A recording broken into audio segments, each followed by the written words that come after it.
والله ئەمە ئەتوانم بڵازم زیاتر خەڵکی ڕۆژاوای کوردستانێکە زۆر عملیە بۆ ئیش یعنی ئەوە نییە بڵێ هات بەستێتەوە یان شتێک فێنەکە جوانە بۆ ئیتر بۆ جوڵەوشت باشە ترەوە بزانام دەستوریەوە 100% تاگیر نیم وڵی خەڵک زۆریان بەدڵەوەتە لەگەڵ ئەو هاوڕێیانە دەستخۆشییان لێکم جلوبەرگی کوردی بۆ هەموو جەیەک جوانە بۆ بۆنە با بڵین فەرمیەکان بێ یان بۆ ناسایەکان بێ وڵی زۆر گرنگە چونکە ئەتوانین بڵین وەبەرهێنان بڕێ پشتی ئابووری هەموو وڵاتیەکە لێژەم پێشانگایانەوە بڵین بۆ عیلاقات و دروستکردنی پەیوەندی نێوان کۆمپانیایەکان شتێکی زۆر گرنگە ئیتر چەند کۆمپانیا ئینتەرناشناڵیشە بینی ئیتر جێگی شانازیە کەوا تێرە بگەی خەڵکی دەڵەوەی وڵات دێوە بەرهێنان لە کوردستانەکە و ئینشاڵڵا شتی باشتر و گەورەتیش بکرێ ئێمە شەریکێکی پرۆدەکشنمان هەیە واتە بەرهێنانی ڤیدیۆ و ڕسم و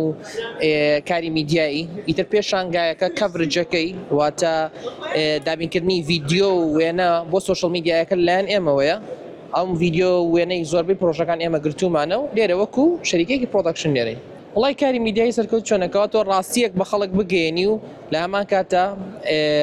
ئامانجێکتە بێکاو شتێکی بەسوود بە کۆمەڵگە بگەێنی ئیتر لە ڕێگەی